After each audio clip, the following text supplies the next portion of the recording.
welcome everyone to, I think, number 6, ReactJSDublin number 6. My name is Cian. I'm a software engineer here at HubSpot. And I noticed something pretty cool about 2 weeks after our previous meetup, which was the lightning talk one, we hit over 1,000 members on meetup.com, which was like super exciting. We haven't really been able to increase the capacity all that much, so we're going to try our best to get the video from this event online ASAP.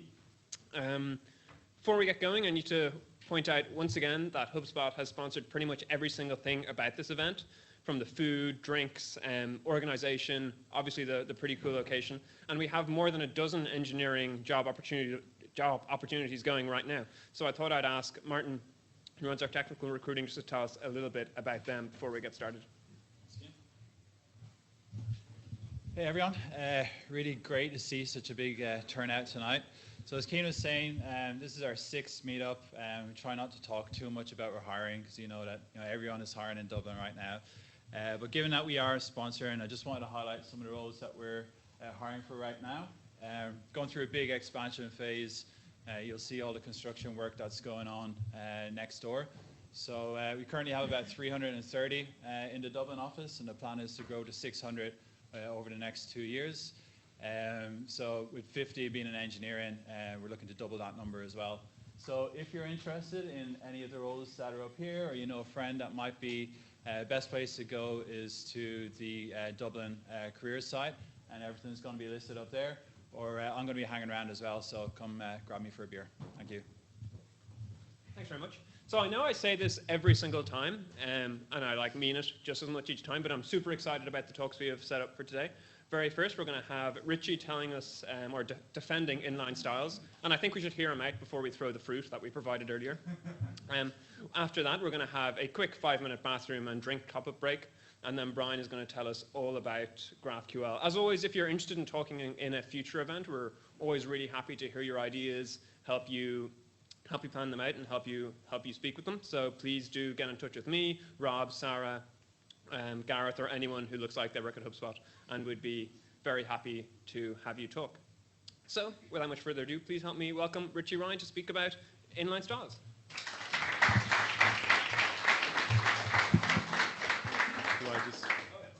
Yeah. Let's try dictation. Workspaces. Cool. Cool. So, in defense of Inline Styles. Yeah, exactly. It's funny because, this leads me pretty clearly onto why. And, I would have been like that guy. Boo. But, and, I kind of came from, I'm pretty sure, a similar background to everyone else here, I started learning about all, development before React became a thing, before, JavaScript applications had really taken off. And, I came into, doing React, and, everyone was using the inline styles, and I was kind of like, nah, this doesn't sit right. This isn't right. And, I saw lots of people also complaining, and I was kind of like, okay, well, they're complaining too, so, that must mean that we're all right. And I was kind of like, no, that means that, there must be something wrong here. If too many people are complaining about the same thing, then it's kind of like you really have to go and jump to your side of the argument and really see what's going on there. So I want to explore that reasoning. And just to give some credibility to my kind of hatred of inline styles, I used to work for this agency that, did work for, giant companies, small companies,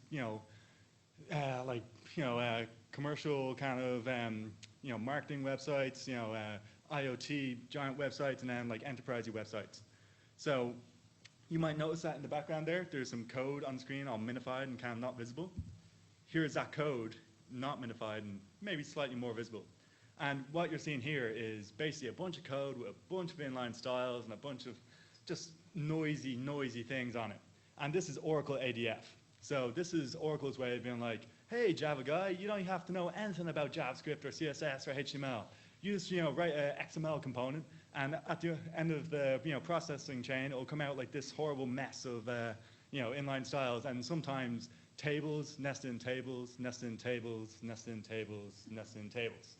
So what we're asked to do is, there's this, very big company that's local to Ireland, I won't name them, but they wanted us to redesign this app that Oracle basically sell for many money probably, and you know, the problem with that was like, it was really good as what it was meant to do, but it was absolutely terrible to use. So they were like, hey, this app's built with modules. You know, you guys can use modular CSS to redesign this app and, you know, make it, you know, pleasant to use and, you know, really help the people that would be using it achieve what they're trying to achieve. The company I used to work for was a real, like, user experience driven one. So we're like, yeah, this sounds like a great project. So I think you guys can probably see where this is going, where it's like we sat down on the first day and we're like, yeah, okay, modular CSS, this should be fine.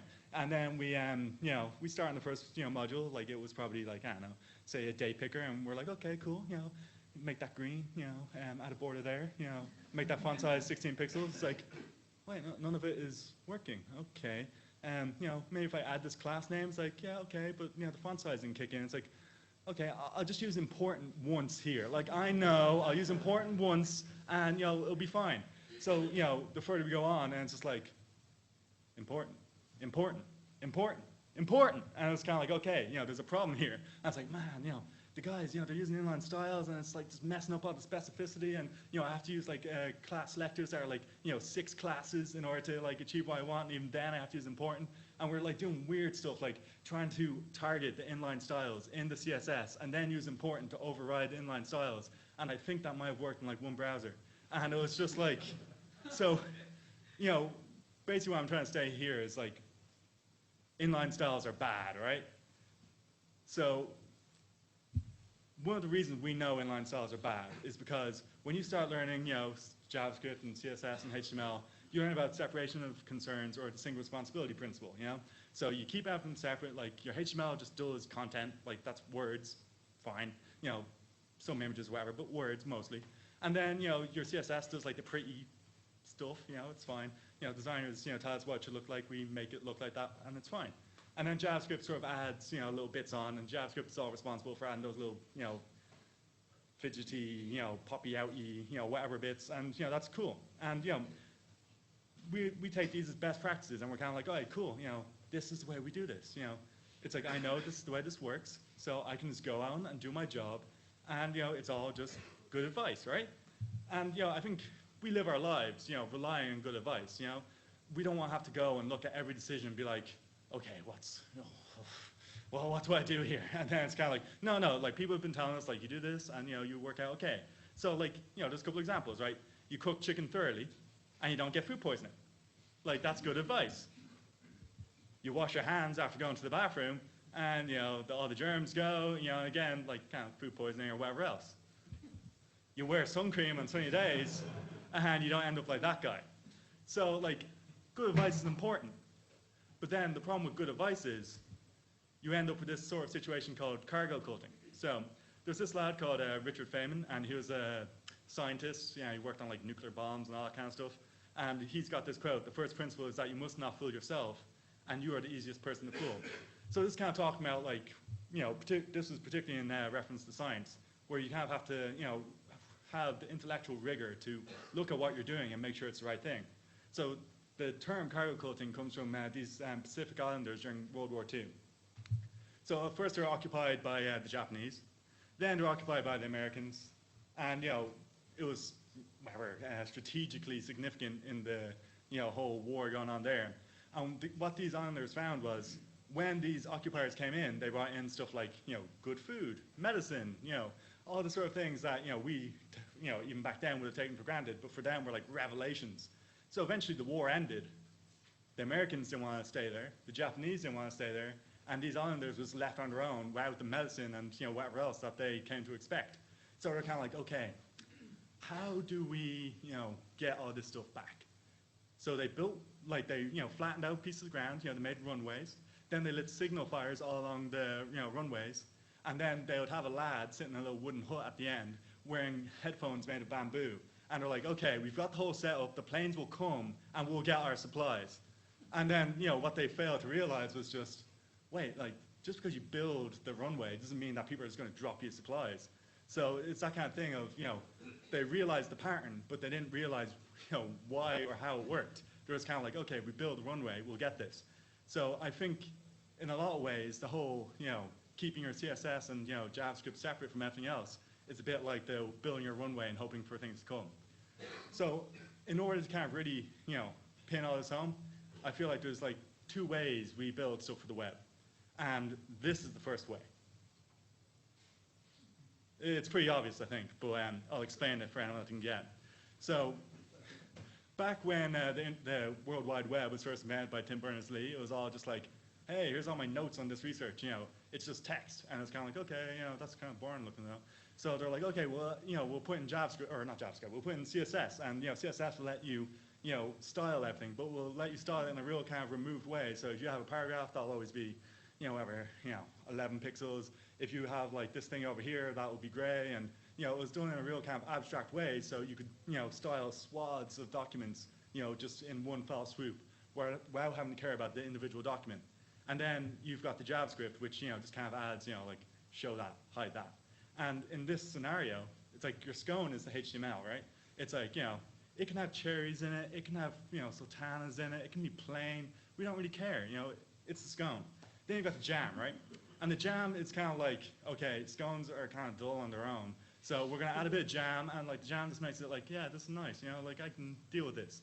And then you've got the cream, or the clotted cream, or whatever else. And it's like, too much of it, and you get a heart attack, or you're obese, or whatever. So you just like, it's nice, it makes things just a little bit nicer, but you gotta be careful with it. And like, this is my kind of whole idea of, separation of concerns on, a kind of stratified level. So HTML at the bottom, CSS, above that, and then JavaScript above that. And I think that was what we did up until, I don't know, maybe 2008. Like, that's kind of a rough time patch. But, it's like you had, websites like Wikipedia and, IMDb and, any of those sort of things where it's just like, here's a big load of text. We've made it kind of slightly nicer to read. Enjoy that. And what we've really moved towards is this. So again, obvious. But, so I think there's a lot of similarities here to what we saw in the previous slide. You've got the sponge, or like the scony kind of thing, the bready layer. Then you've got the jam, again, it's just jam all over again. And you've got cream. But you see here, it's all just swirled together. So they're all kind of inextricably linked. And if you consider the Swiss roll, the application, then you've got the slices, which are like the components. So it's like, you don't care about everything being separate, in this case.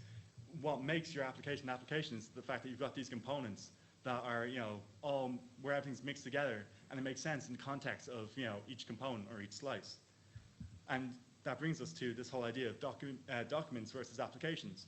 Sometimes you're going to be building a document website, and like that's grand. It's like marketing websites where it's all just like, these are our prices. This is what this thing works like.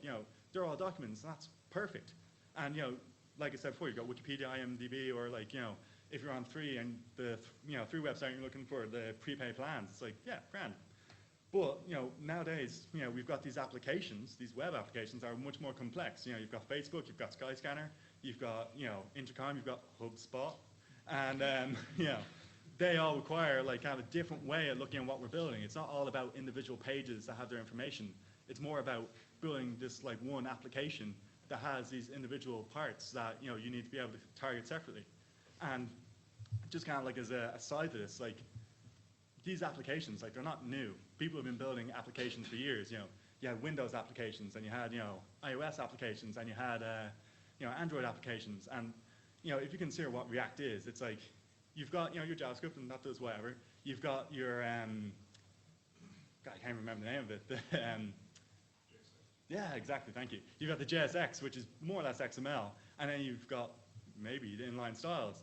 And you consider like how you do views in Android. You've got XML with some inline styles. If you do iOS, I'm pretty sure you've got XML with some inline styles. If you do it for the XAML, I don't know how to say that, for Windows, it's pretty much XML with some inline styles. And even like QML for like Qt, that's XML with some, well, it's kind of XML, it's kind of weird, but inline styles.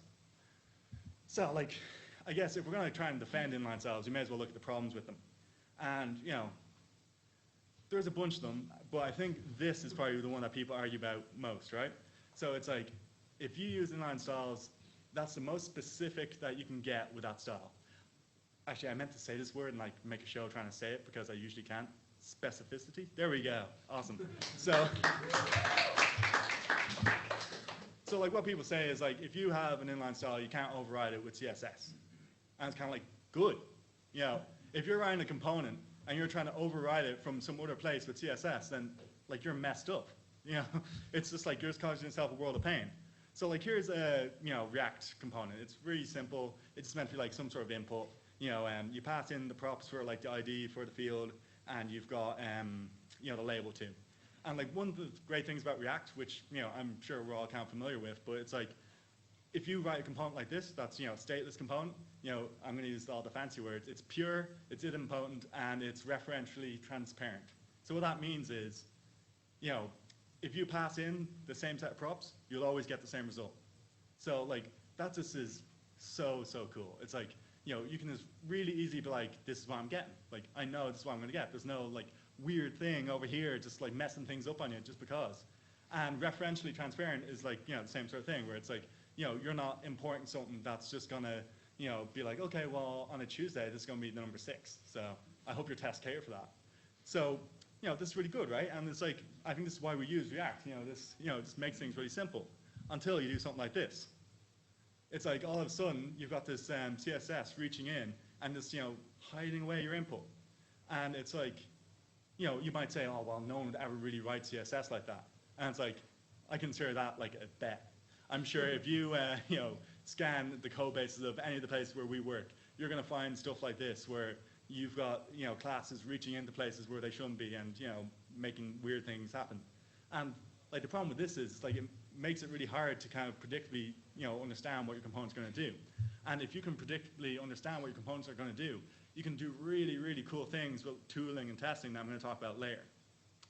So say if you do want some sort of situation where you can hide your component.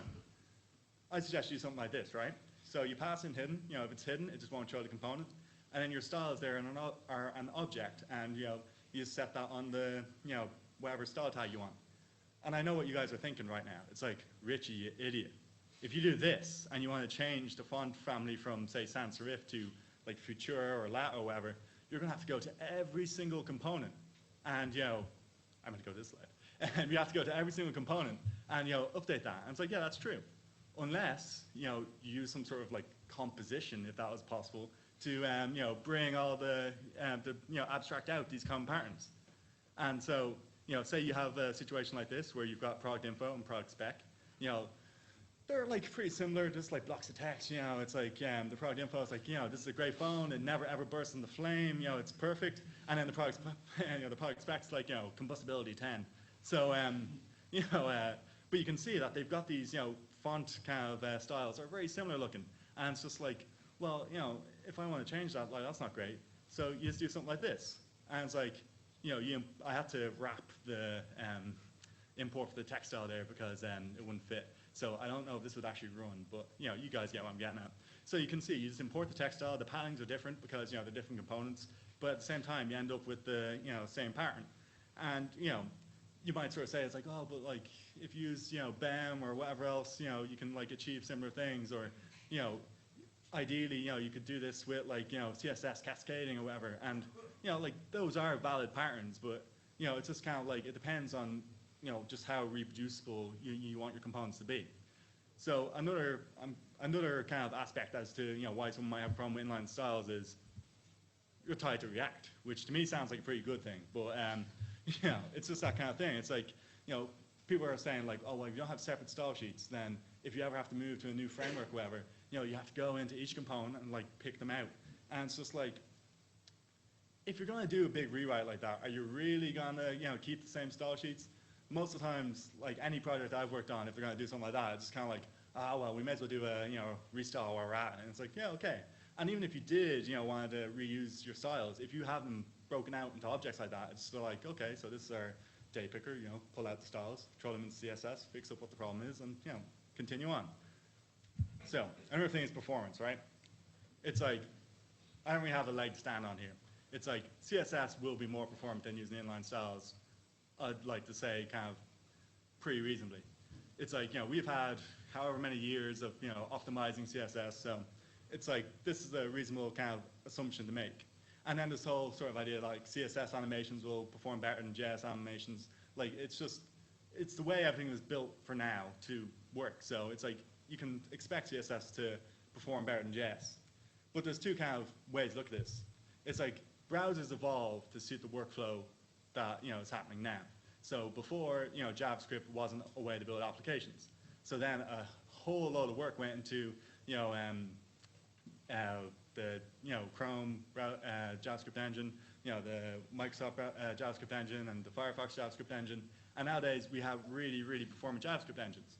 So it's like, is it really so much of a stretch to say if we continue using inline styles that even 2 years from now that the inline style performance will be way better? It's like maybe that is kind of a red herring or something.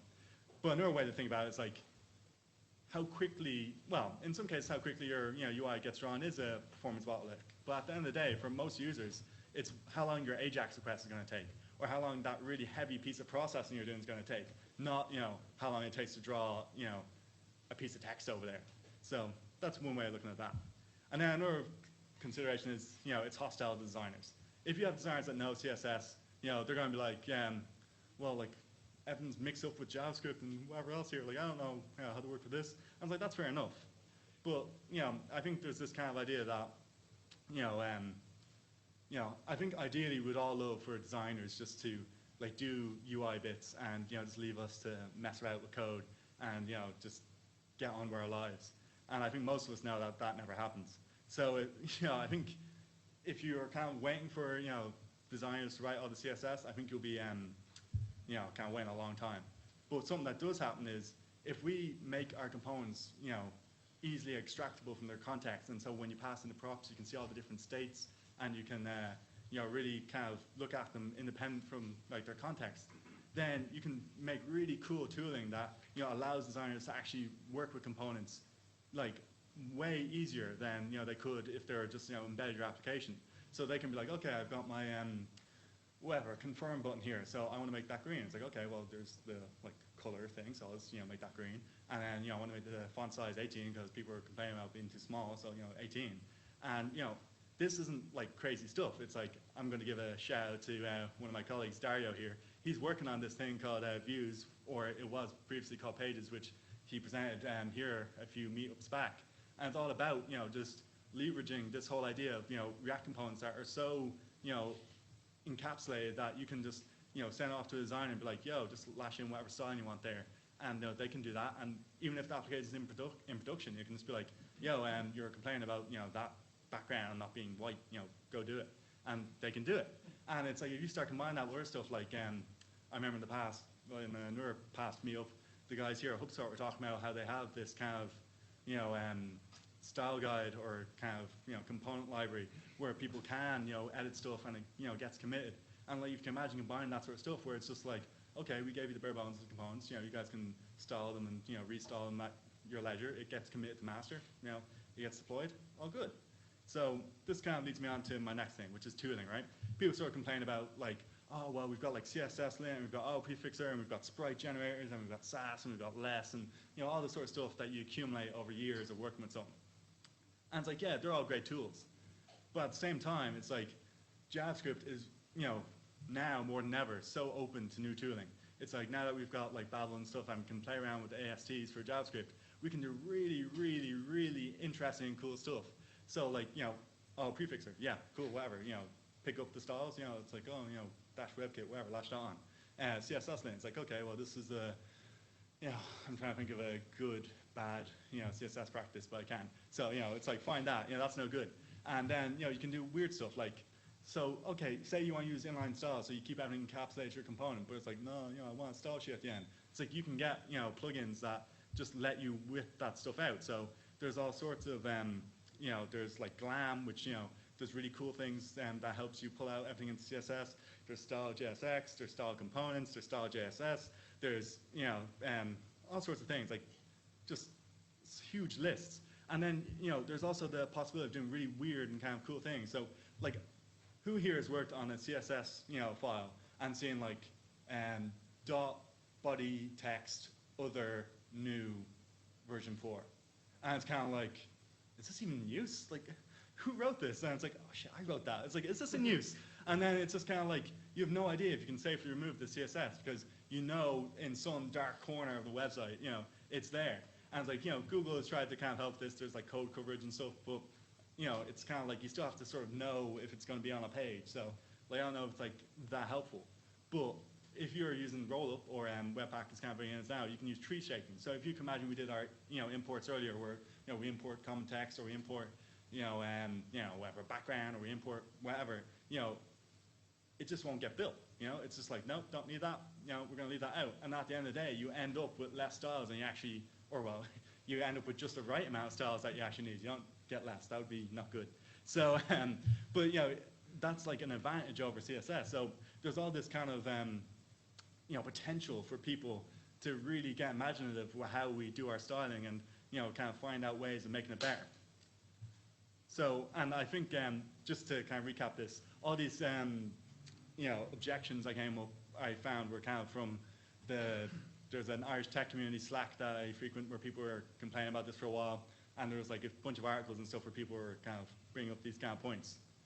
But it's like I said all that, I'm a pretty big advocate of inline styles, but I still have to say, CSS is still good.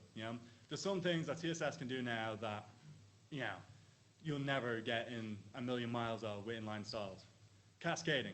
I feel like it's one of these things where when you're in your first couple of years of playing with CSS, it's like, man, the cascade, that's awful, I hate it. And then you eventually get to the stage where like, oh no, it's actually awesome, it's incredible. It's like being able to, say P, font size, 16, font family, blah, blah, and then just have it apply everywhere, like that's incredible.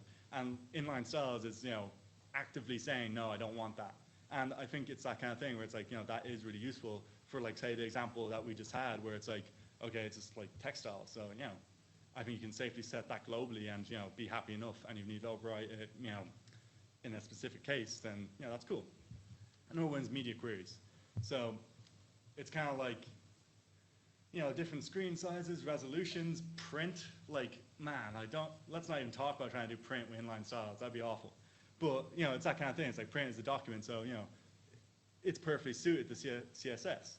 But, media queries are just like, they're such a great declarative way of, handling, so many device types and sizes and whatever else that it's just like, it's hard to beat. And, I think CSS does it really, really, really well. Another one's layout, right? It's like, for years we battled with, first table layouts, then float this, float that. And then, we're finally getting to like an actual good state where, we have Flex and we have, the CSS grid layouts coming now. And it's like, you can do all this in inline styles, but at the same time, it's like, for creating like the structure of, say a page, it's like, you can do it in inline styles, but I still feel like it's a lot easier to be like, okay, column 50, whatever else. And like, I think CSS naturally lends itself to these kind of overriding truths that you want to, pervade your application where, things fit into like these certain flexible spaces. And then the last thing I kind of touched on earlier, which is animations. It's like, you can use like React Motion or whatever else, but like CSS animations and keyframes and all that, like they're going to be quicker, and for simple things, they're going to be easier to work with. If you're doing something complicated, then yeah, they get pretty nasty. But I think, they're a really, handy, useful thing, and it's just like, if we can use them in CSS, I think that's the way to go. So it's kind of like, okay, I have an extra step there. So conclusion, right? Like, what I'm trying to get at here is not that, we should all ditch CSS tomorrow and use inline styles all the time. I think, depending what problem you're trying to solve, if you're trying to like do a real document-based thing where it's like a CMS or, kind of a real, Rails or Django-based setup, whatever, the kind of traditional, keep your CSS separate from your HTML, from your JS is all like a really valid approach. But the thing about it is like, we're kind of breaking new ground all the time now. We're working on new things. We're doing things that people never thought possible with, the web, and maybe never should have been possible, but, that's a different argument. And, it's just like, you have to kind of reevaluate your approach, every time you come across, something new. So it's like, we could just say, nah, fuck it, we'll stick with CSS and that's it. Or, we can say, okay, like, is there something that can really help us, deliver, quicker, faster, better, more usable software, and, embrace any kind of new ideas that we come up with to, reach that end. So it's not about being like, this is right and this is wrong. It's more like, yeah, that could be right. So yeah, that's me. Thanks very much.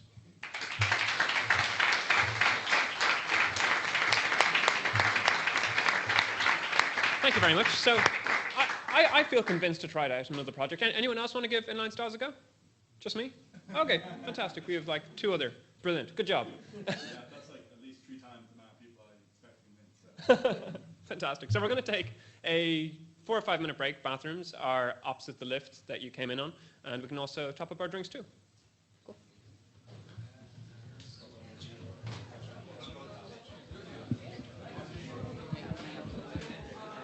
Cool.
So I hope everyone managed to get a drink. Go to the bathroom if you needed to. I know someone was looking for a smoke. I hope that they managed to do. Nope. Okay. Sorry about that. Thank you. As I mentioned at the very start, if you are interested in giving a talk at ReactJSDublin, please grab myself or anybody else who looks like they work at HubSpot. We'll be happy to help you come up with a topic and workshop it and everything. But in the meantime, let's welcome Brian Mullan to tell us about GraphQL.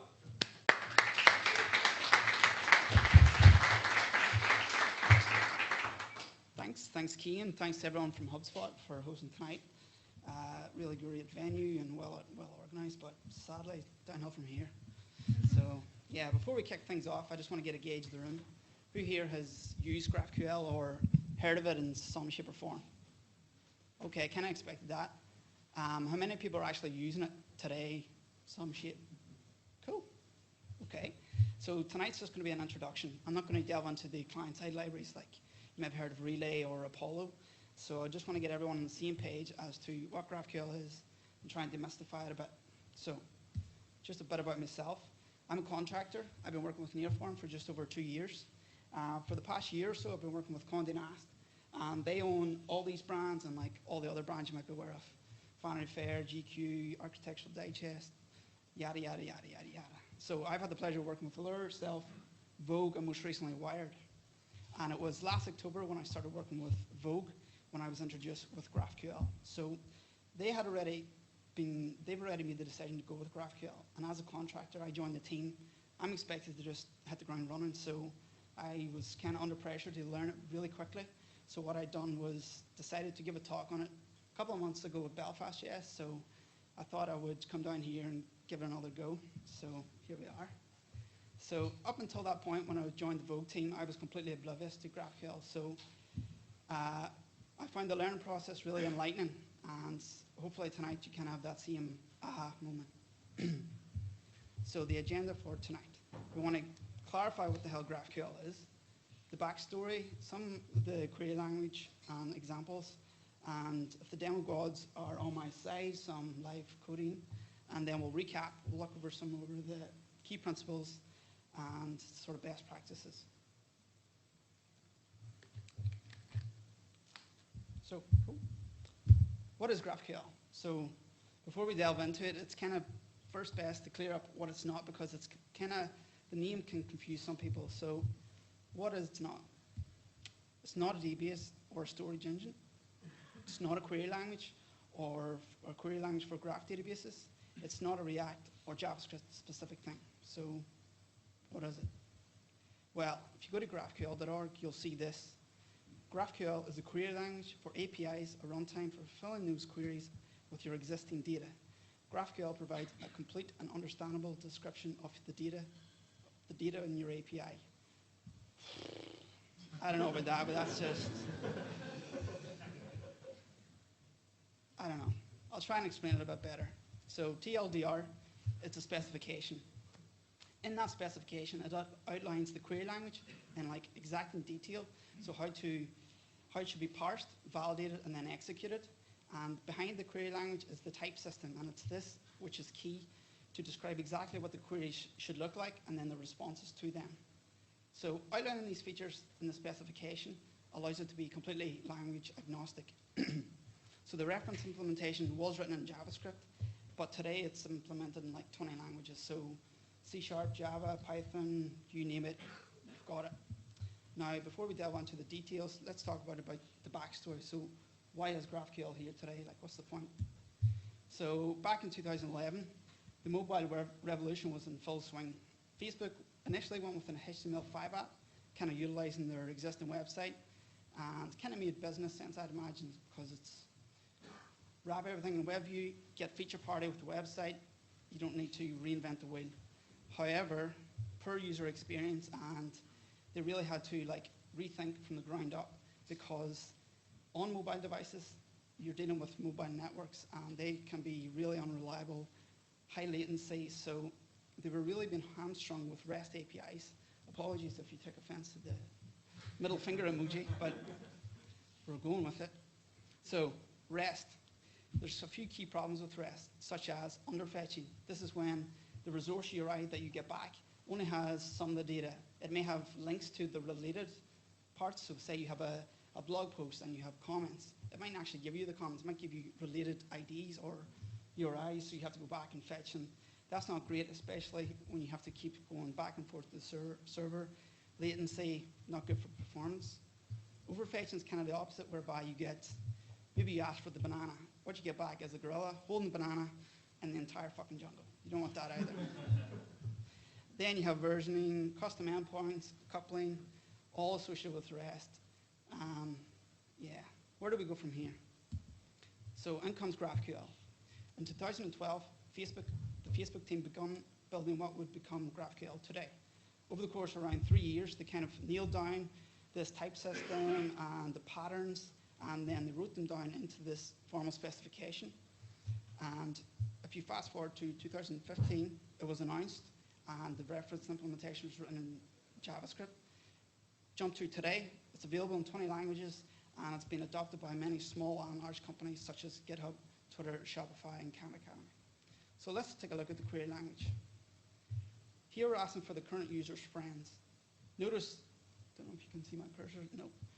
Notice the query can be like context aware, so we know who the current user is in this example. And we're querying for their friends and the name. These sort of subfields are, you can call these selection sets. You also notice the query looks a lot like JSON, kind of just missing the semicolons and the values. So what we end up doing, sending this just as a plain string to our GraphQL server. It'll then parse it. It'll validate it against its schema, and if it's valid, it'll execute it and return us the JSON result. So the result to this one might be this. So you can see the response is the exact same shape as the query. This makes it like really intuitive and like easy to understand, unlike a REST endpoint, which is just query and God knows what you get back. That's kind of why you have to version it. So again, query, response, that's the exact same. So let's look at another example. So fields are just like functions. And like functions, they can accept parameters. Here we're asking for a specific user by their ID. We want their name, their profile picture at a specific size, and the URL for that. Again, the response, exact same shape. So, okay, time to look at some actual real code. Now, we might need to rejig a few of the, just mirror the display. Now we're really hacking. Right. Okay, you can see my editor, and is this big enough? Sure? It's kind of clipped off a bit in a way. So we're going to go over two examples. We're going to go over the classical hello world, and then we're going to look at like users, which is a bit more realistic. So I've structured this as like challenges, and it's kind of like left empty spots for me to fill in. And you can clone this repository down yourself and do this later if you want to. So we've got a couple of goals in this example. We want to boot up an Express server. Express is a HTTP framework for Node.js. I'm not going to really get into that. Just assume that it works. We're going to define a schema and then pass it to the GraphQL middleware, which is a Express thing. And then we're going to make sure it all works by issuing certain requests to it. So we need to go to index.js and fill in a few things. You'll see I've got some of the boilerplate already in place, all the Express stuff. So what we have to do is tell it how to boot up or use the Express GraphQL middleware. So we see we have my to-do here. We need to instantiate this and give it the schema property. So if we do this, and give it a schema, we'll also say, just so we can see nice JSON back. So we're requiring in the schema already, and I already have the file in place, but only the bare bones. So you'll notice at the very bottom, we're module.exporting an instance of GraphQL schema. And the heart of all schemas is the query, the root query. We'll get into exactly what that is and how we build it. So up here, we've got a few to-dos. So the hello world example, we're going to just query hello, get back a string that says hello world, and if we pass it a name, we'll say hello world name. So now we need to define what this root query is here. So it's going to be an instance of GraphQL object type. So, oh shit. And all object types have a name. In this case, we'll just say root query. They have an optional description. We'll just do ... and then fields. So the fields in our case is just going to be hello. All fields take the same shape. So because GraphQL is a strongly typed, we have to give a type for everything. So the return type for our hello field is just going to be a string. So we have to say GraphQL string up here. It's going to accept the argument, the name argument. So then if we get a name, we're going to splat in that person's name. So we say args, and then we list them in here. So we're going to have a name arg, and then the name arg is of type GraphQL string as well. And we can also do things like give it a default value. So we'll just say an empty string for now.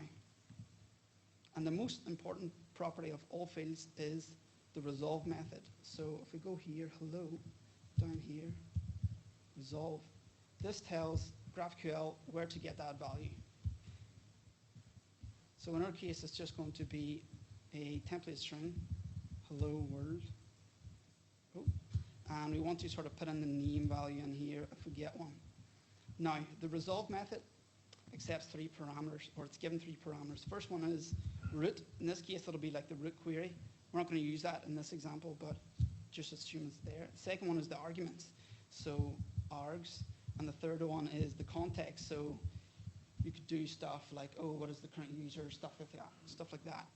So we need to pull out the name from the args. So we can use ES6 and sort of just do name, save that, and all being well, this should work. So if we go back here, we'll cd into hello world. We'll use nodemon to start the server. It works.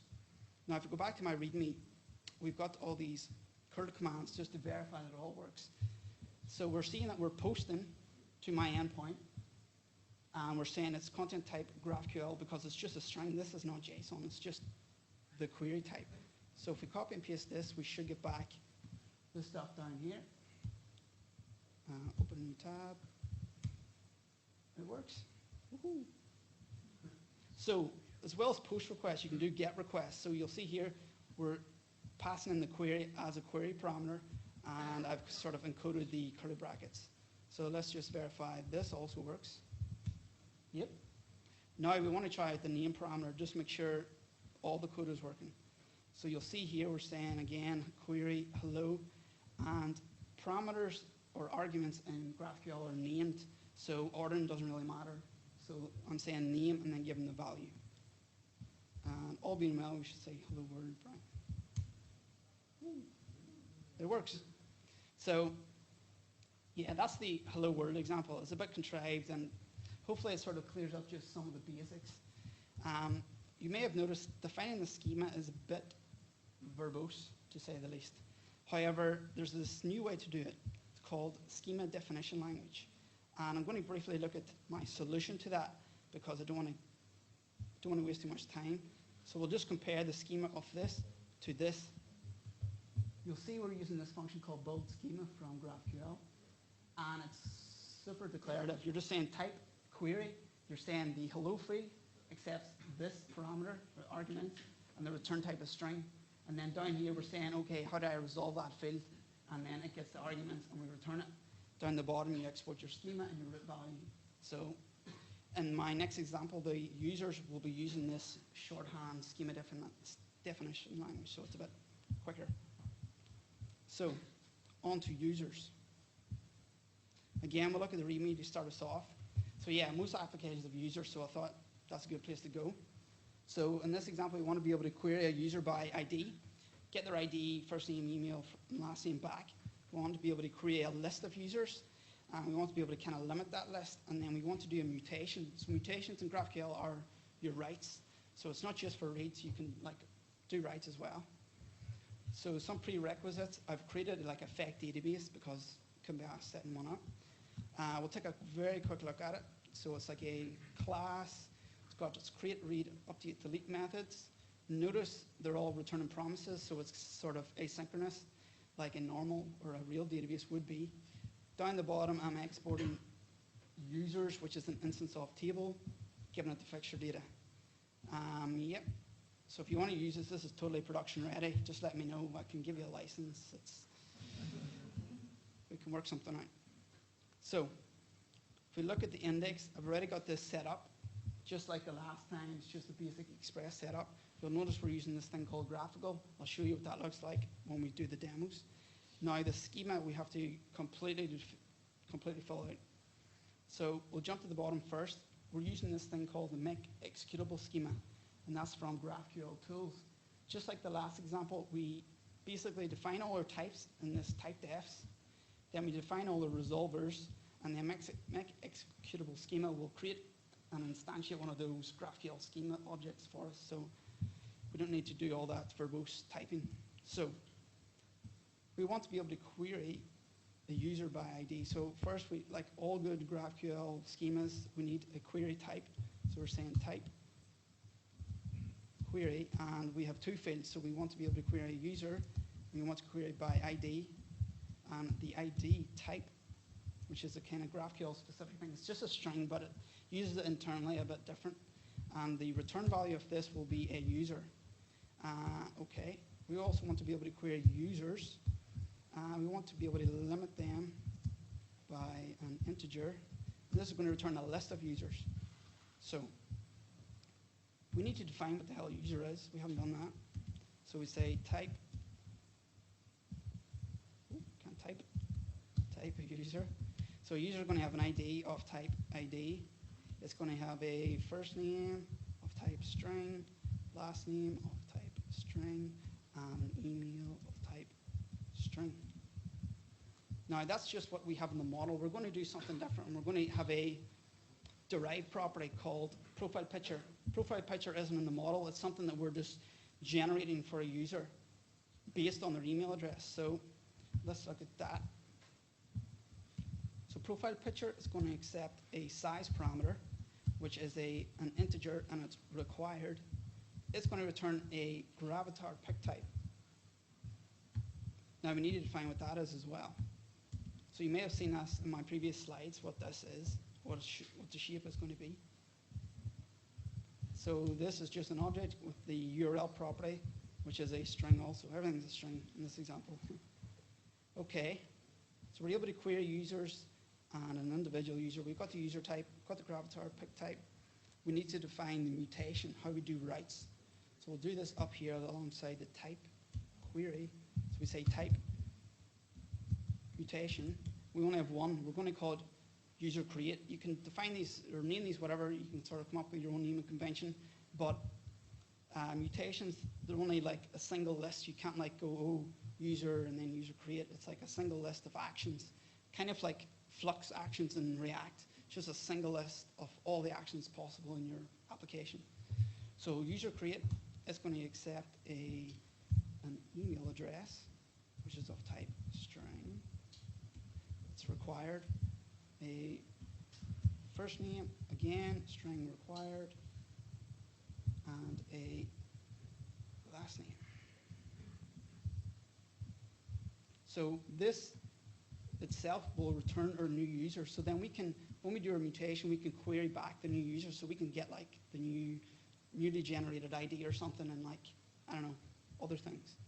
Okay, so we've defined all our types. Now we need to tell GraphQL how we actually resolve them, like where do we get all this data from? So resolvers is like a one-to-one mapping between your types and the field names. So we have to say query, and query has two fields in it. It's got users and user. So if we say user, and this again, this is the resolve function. So your resolve function must return this. So it must return a user. You can either do that synchronously or asynchronously. If it's going to do it asynchronously, it must use promises. So that's what my database does. So our user, again, 3 parameters, root, args, and context. We'll not really use most of them. So in here, we're going to make a call to my database. I've already required it up here. So we'll say database.users, the users table, and we want to read. In this case, we want to read by ID. So a single user. So we need to pull ID out of args, again, to structure that out. So that should work. Now we want to query a list of users. So in here, we've got the limit field, which is the integer. And in here, instead of passing ID, we just pass in the limit. It's kind of the implementation detail of my database. Obviously, you do whatever you need to do. Okay, so we've got the query done. We'll do the user ones first. So each of these fields, we could have a custom resolver for them. Imagine in my database, all these fields, instead of being camel case, they're like snake case, so first underscore name. You might want to resolve that to be uppercase or whatever sort of thing. So you can do that, but in my case, they match 1-to-1. So if I don't give it a resolver, it'll just pluck that directly from the object that it has. However, profile picture is not on the model. We have to explicitly tell it how to resolve that. So we'll do that. So that's on the user, and the field name is profile picture, so it's resolver. So instead of being root here as the first parameter, because it's on the user object, the first parameter here will be the user. So that's going to be the user. This is going to be args, as usual. So in here, we want to return an object with a URL property. I've got this up here. So it's like a Gravatar URL. So the Gravatar basically hashes your email address, and if it exists, it'll get it. If not, we're passing a query parameter size. So that should work. That abides by my schema of what Gravatar pick should be. Good call. I completely forgot about that. So we're getting the user email. We have to do the size. Good shout. If you see any more mistakes, please call them out. It'll speed this up. Okay, so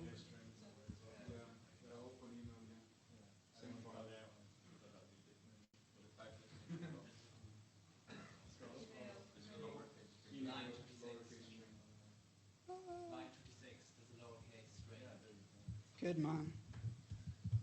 Okay, is that the only ones? Okay, the last one is mutation. We have to do that. So we'll do that up beside the query. Again, we only have one mutation in this one.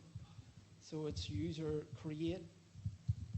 So it'll be root, args, context. We don't really use these, but so in this case, we're calling db.users.create. So in this case, I'm just going to splat in all the args because that's that'll just work. And I think we're done. Time to give it a go and make sure it works. Famous last words. So let's just close this tab, close this guy. What?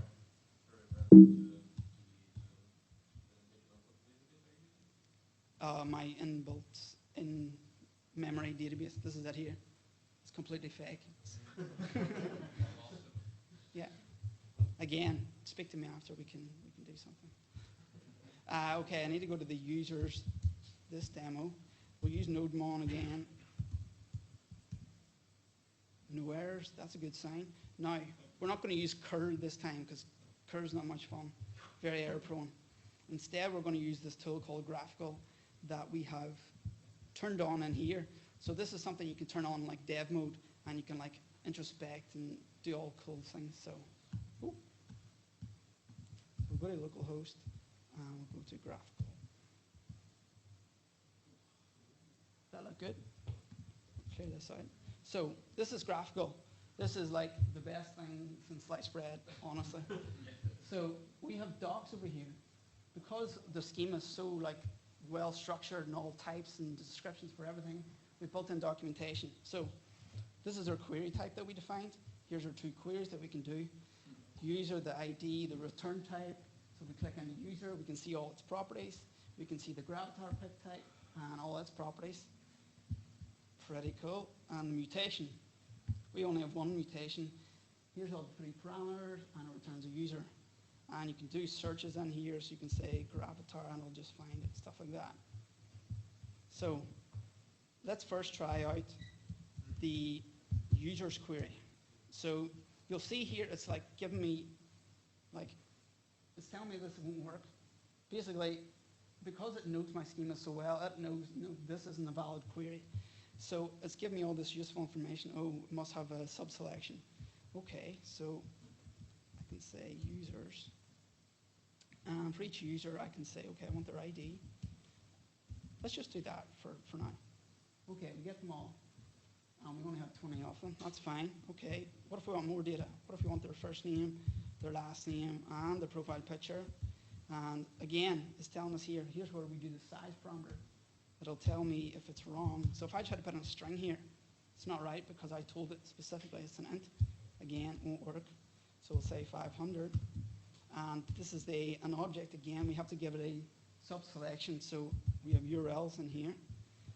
If we hit play in this, there we go. So this is all fake data as well. Kind of looks like real data though. Let's try limiting this because we set that up. So we can limit. Okay, we only want 4 users. That's not a good one because it's not long enough. Let's just do 1 so then yeah. So that's that. Now we want to be able to try and query a user by ID. Now the IDs, the way I've sort of generated the fixtures, they're just 1, 2, 3, 4, 5. So I can go ID and say, okay, user 1. For you, I want all your fields. I can say ID, first name, profile pic. Like star or something, is that what you're imagining? Like, oh, you want them all? No, you have to be explicit because that would lead to bad things like the overfetching. If you were sloppy and stuff like that, you have to be really explicit. So in the client side, if you were to use a library, there's a good common practice of co-locating your query with your component. So once you update your component, say you need a new field, you update the query right below it so there's no like context switch. So let's just try this quickly, make sure this one works. Hit play, all good. So the last one we have to try it is our mutation. So again, it's either query or mutation. Hit mutation. We only have one user create. We have to give it all the parameters now. So email, give it mine. First name and last name. And now because it returns user, now I can get like my ID and all that data in here, sub-selection. So I want my new ID. I want my first name and I want my profile picture, size, 500, and the URL for that. So all being well, this should work. Ooh. And the proof of the pudding is if this works. And ooh, it's my face on the internet. Okay. So now that is like a really quick deep dive. There's like loads of more cool stuff. Actually, I forgot one thing. I just want to quickly do something. There's extra ways you can do your queries. Sorry, I completely forgot about this. So things like aliasing. So if we copy this query and we go back to graphical, so here you see we're querying 2 users at the same time, user 1, user 2, and we're aliasing them as user 1, user 2. So if I run this, again, it comes back in the same data shape. Another example is called fragments. And fragments is like the core composition notation within GraphQL. You could imagine if you kept doing this, like if you wanted all the same fields in multiple places and your query could get massive. Fragments is the way to sort of reuse stuff. So here we're saying this is a user fragment on the type user, and I want these fields. Again, we're saying we're aliasing here and we're using fragments. You kind of, it's like dot, dot, dot, splatting it in, and this should do the same thing. Yep. And go back here. So this is operation names. In the real world, you don't write your queries like this because you'd have to do like string interpolation where we're passing in the ID. That's bad. That's open to, I don't know, cross-site bad stuff basically. So what you do is define your query as being static. So this doesn't change. This is static. What we do is pass in this variable ID, and we pass this in as query parameters down here. So this is JSON. So I have the ID, and I want user 4. Sorry, we'll do user 2 because we know it's right there. Frederick Parberg. So this should work. We're getting Frederick back again. And we can even do cool stuff in here like inspect the network to see what this actually does. So if we hit play, here's the GraphQL request that went out to my server. And you'll see here's just the raw source, it's JSON. So the query property of my JSON is my query string, the static query. Now we're saying variables, which is my ID2, and then the operation name, which was just that. So you could have multiple operations and you could just want to run one at a time. Totally do that. Yep. Do they have typing? What do you mean, sorry?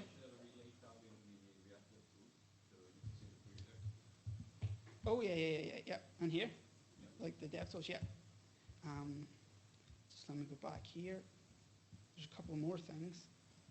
So there's things called directives. Directives are on each field, and you can do like custom stuff. So you can say, there's a couple of built-in ones like include and skip. So this is, again, you can say, okay, I only want to include this field. Or that could be like a subfield, a big, massive one. If the user is a super user, I only want to get these fields. So we're doing this by passing in parameters again. So the ID we say to, and the second one is include email, and this is a Boolean as we've told it up here. So if I say true, we should get the email back in this. Okay, we do. But if I say false, that email Keely22 won't be there. Exactly, so you can sort of break things out. So there's one called skip, which basically does the opposite. Directives are being included in the schema so that anyone can create their own custom directive. And you can do things like code generation based on these. So you can say at relation and give it a relation to your other type, and you're saying it's a relation on this field. And you can do code generation of like amazing stuff with this. And I think there's one more. Yeah, you can do enumerations. So you can say here, for example, you have the sex type and only has these certain values. And if you give it something that isn't one of these values, it doesn't work. It has to be one of the enumerations. So that was what I needed to do. We've done our demo. Now let's recap, because that was a lot of code. And maybe it went over your head. So we want to go over some of the key principles with GraphQL. Sorry, I clicked the wrong one.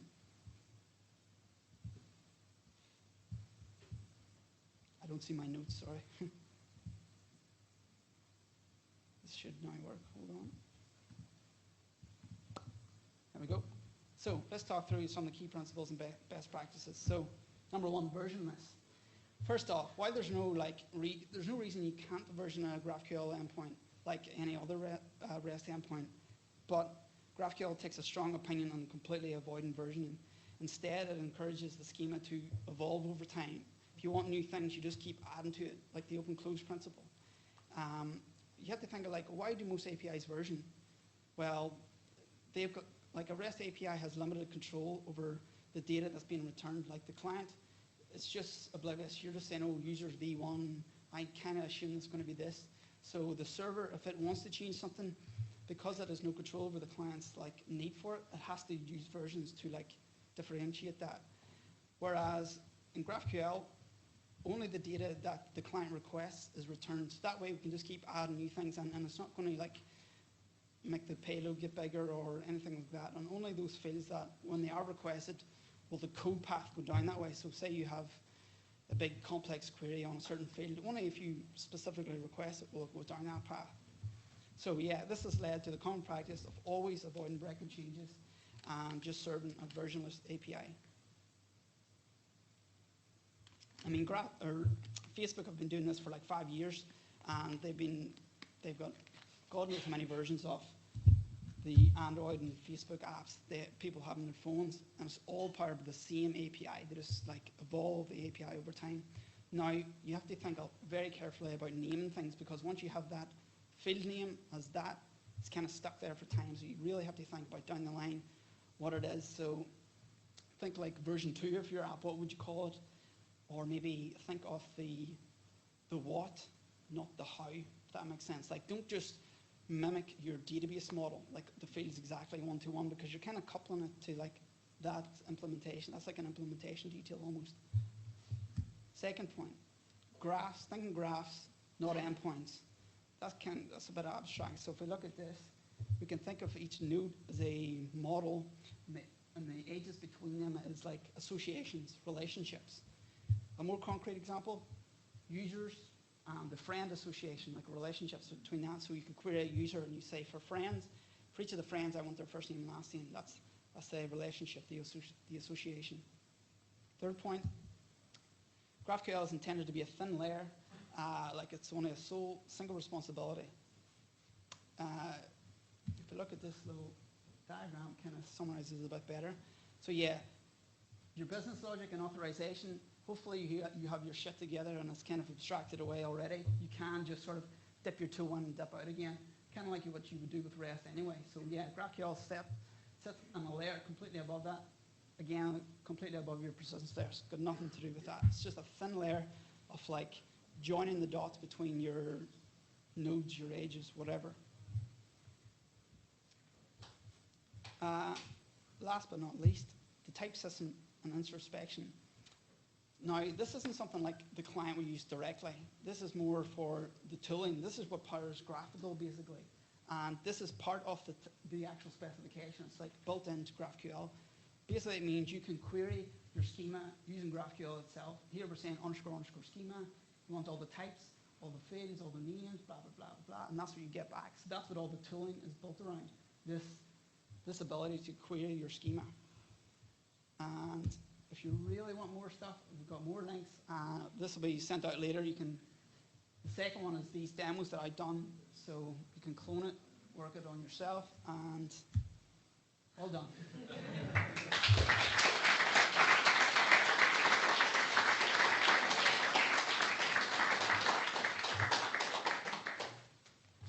Cool. Well, thank you very much. I definitely learned a huge amount with our two talks today, but I also learned something about us, and that there's a few of us here who noticed that incorrect capitalization on the string, but just kind of wanted to see what was going to happen anyway. Yeah, I should. Yeah. I had no ESN or nothing on that. That was pretty impressive. Yeah, one problem. So, again, thank you to our speakers. If anyone would like to speak, as I've mentioned twice now, this is the third time, please do get in touch with us either here or on meetup.com. And we have around about half an hour or so before we're going to get kicked out. So I'm looking forward to chatting to you all now in a few minutes. Thank you again for coming.